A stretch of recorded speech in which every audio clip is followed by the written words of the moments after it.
Toutes les infos et astuces à savoir sur l'événement du Nouvel An chinois, c'est ici.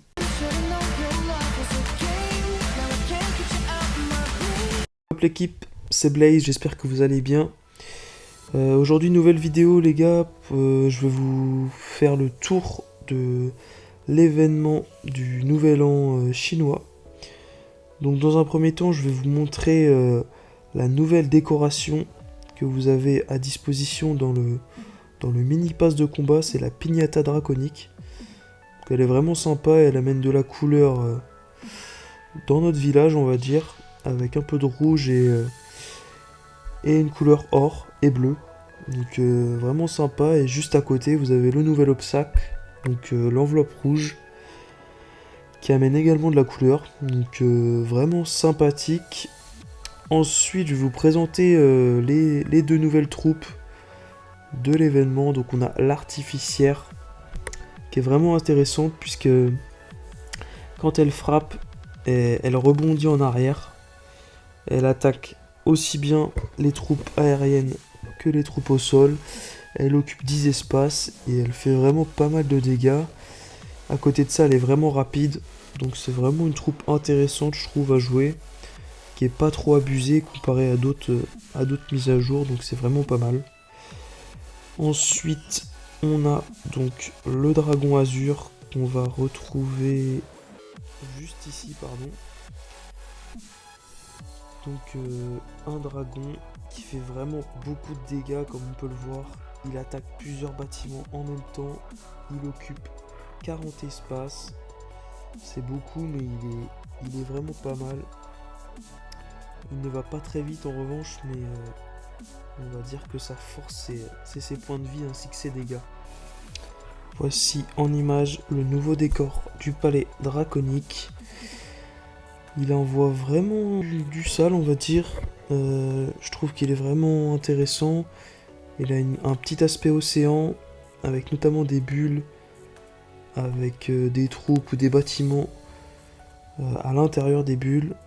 Mais plein de petits détails qui font qu'il est vraiment joli à regarder. Je trouve même la raie qui se balade, on voit les méduses également. Enfin, franchement, il est vraiment top. Donc n'hésitez pas les gars, foncez dessus. Voici la première composition des troupes événementielles à base de 8 artificières, 8 route riders et un apprenti gardien. Démarrer directement le gameplay avec un route rider et 2 artificières de chaque côté. Ensuite on envoie tout en masse dans le milieu du village, qui fait une belle pénétration pour aller chercher l'hôtel de ville ainsi que les grosses défenses du village. On voit que les troupes se séparent bien entre ceux qui débordent sur les côtés et le roi qui rentre avec quelques route riders au centre du village. On peut voir également l'avancée des artificières derrière les grosses troupes. On peut voir que les artificières font vraiment le nettoyage derrière les route riders, et c'est ça qui est vraiment important dans la compo. Pensez également à bien utiliser les bons équipements avec vos héros pour faire le maximum de dégâts avec la composition, que ce soit vraiment bien adapté. Donc là, il va finir le village avec sa championne et un sort de rage.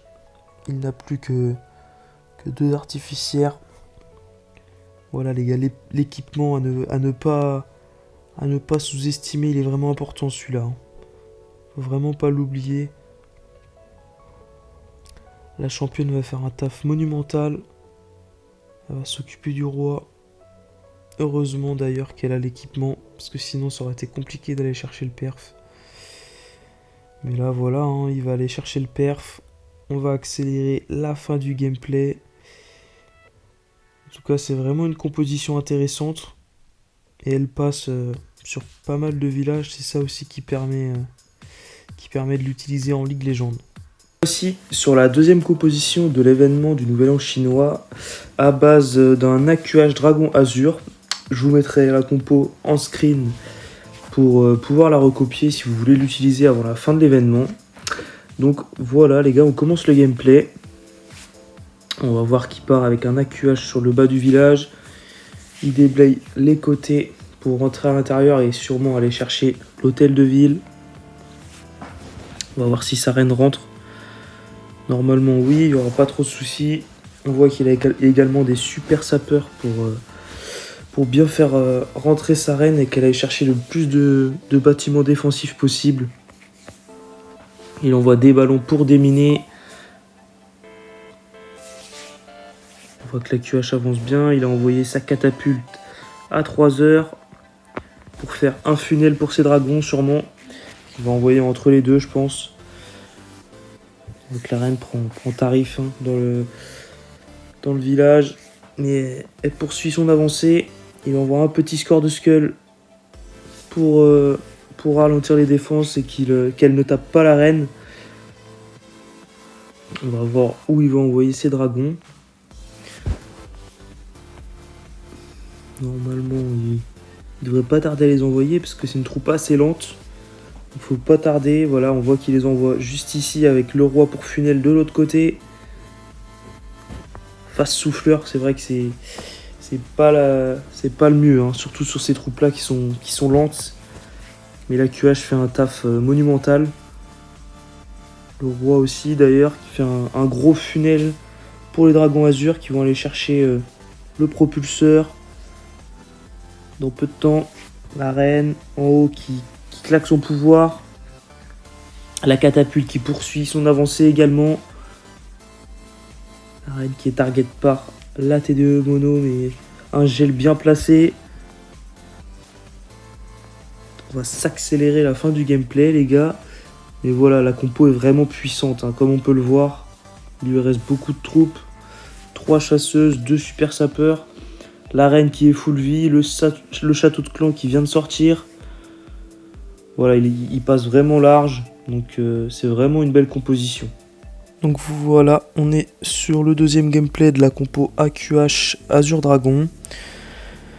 On va voir que le commencement est le même, hein, un AQH sur le bas du village qui va rentrer pour aller chercher l'hôtel de ville.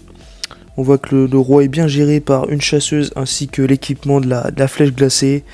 Il envoie un sort de skull pour disperser les défenses. Et on voit que de l'autre côté, comme d'habitude, il envoie à l'opposé de sa reine la catapulte pour faire un funnel. On voit que sa reine commence un peu à tourner, mais il va bien réagir avec son ouverture super sapeur. Malgré tout ça, la reine prend beaucoup de dégâts, mais c'est bien géré.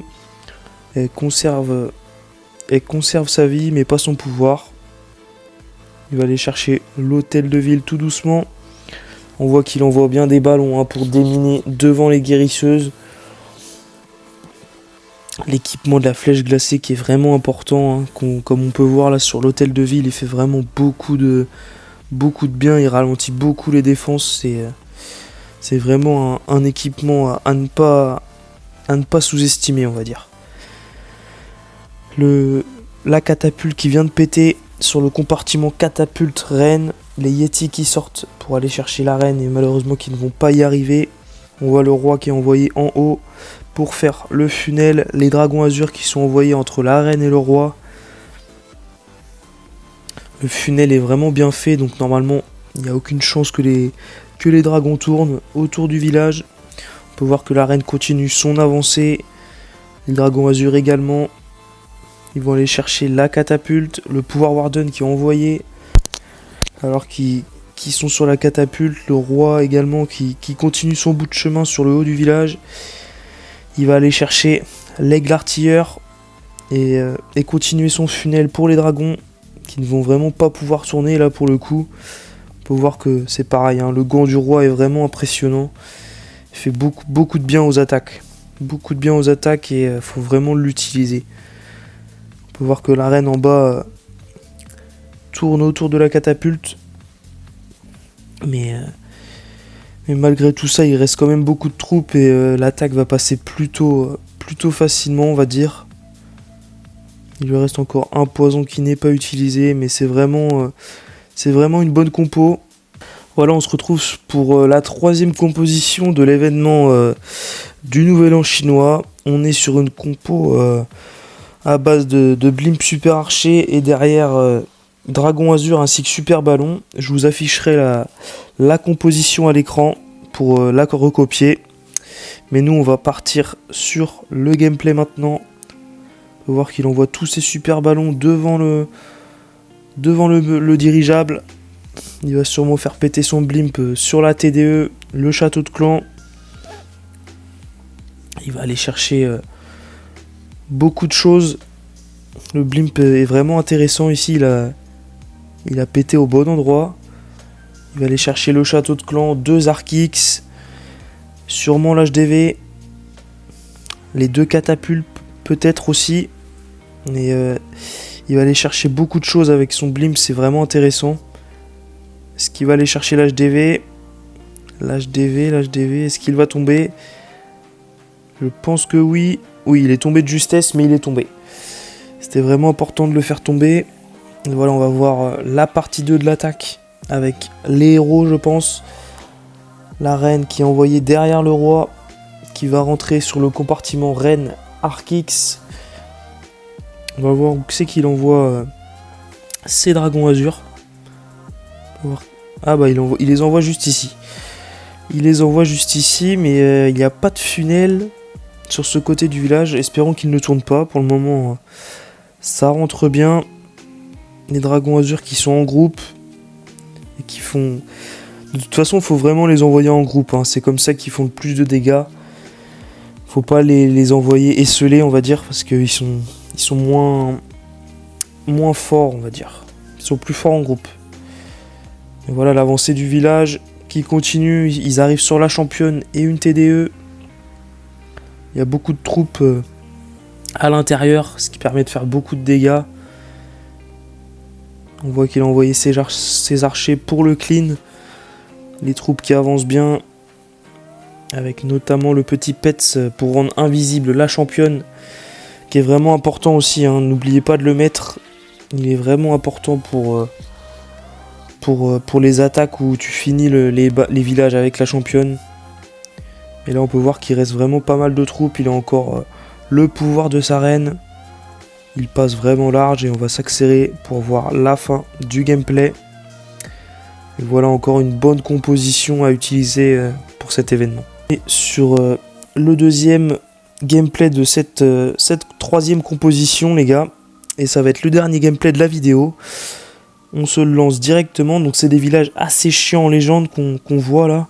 Il envoie directement sa partie héros sur le sud du village. Les dragons azur au milieu, bien en groupe, hormis 2 qui sont un peu sur les côtés, mais ils permettent de faire le funnel. Le blimp qui a envoyé, il va péter sur la rune d'invisibilité, mais il va aller chercher l'hôtel de ville. Donc c'est vraiment bien géré. On peut voir qu'il n'a pas utilisé vraiment la même stratégie, puisqu'il a envoyé les héros en premier sur cette attaque et non pas sur l'autre. Il les avait envoyés en deuxième partie d'attaque. Et voilà, il va aller chercher les derniers bâtiments avec ses super ballons. On peut voir qu'il lui reste encore la championne. Donc il passe encore une fois assez large, on va dire.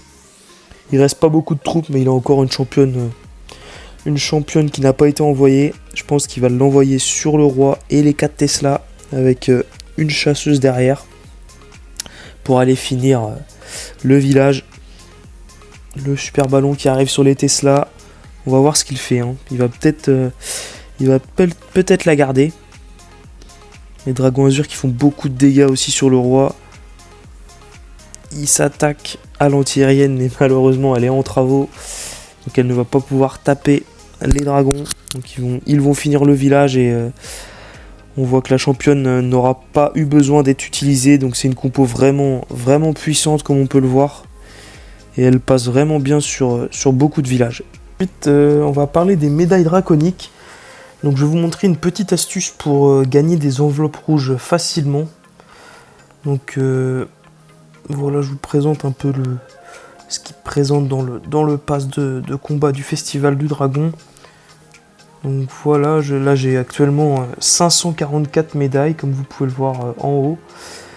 Donc je vais vous montrer comment faire pour monter rapidement et facilement en médaille. Il suffit de zap le Warden et ensuite vous quittez l'attaque. Vous pouvez voir, je vais le faire sur plusieurs attaques, comme ça vous pouvez vraiment voir ce que ça... Je sais pas si ça le donne quand il est en travaux par contre, mais là hop, hop. Vous pouvez voir voilà, qu'on gagne beaucoup d'enveloppes. Et en fait les enveloppes sont disponibles uniquement dans le Warden et le château de clan. Donc si le château de clan est sur le côté, n'hésitez vraiment pas à aller le chercher. Donc là voilà, on peut voir que je suis à 1200 médailles. Donc ça marche vraiment bien et c'est facile en fait, vous formez juste des sorts de zap quoi. Enfin, c'est vraiment facile et voilà, ça permet de monter rapidement, hein. C'est pratique. Voilà. Je vais vous donner mes conseils pour bien utiliser ces médailles draconiques. Donc pour ma part, la priorité c'est vraiment la flèche glacée. Comme on peut le voir, c'est vraiment très fort comme équipement. Donc n'hésitez surtout pas, pour ceux qui sont free to play, achetez directement la flèche glacée en premier. Ensuite, pour ce qui va vous rester, normalement vous avez assez pour un livre des héros, je crois. Donc moi là je vais attendre d'en avoir assez pour obtenir mon livre des héros. Mais sinon, si vous avez les héros max, je vous conseille de prendre les minerais, hein. Et celui-ci en priorité, on va dire, vu que c'est le minerai qu'on a le plus de mal à avoir. Et pour les plus gourmands qui veulent acheter des médailles draconiques, je vous conseille d'acheter le skin du gardien dragon qui est vraiment sympathique. Donc voilà les gars, c'était tout pour moi. C'est la fin de la vidéo, j'espère qu'elle vous aura plu et n'hésitez pas à me dire en commentaire comment vous trouvez mes nouvelles vidéos, puisque là j'ai vraiment tout retouché. Donc voilà, merci à vous d'avoir regardé et à la prochaine.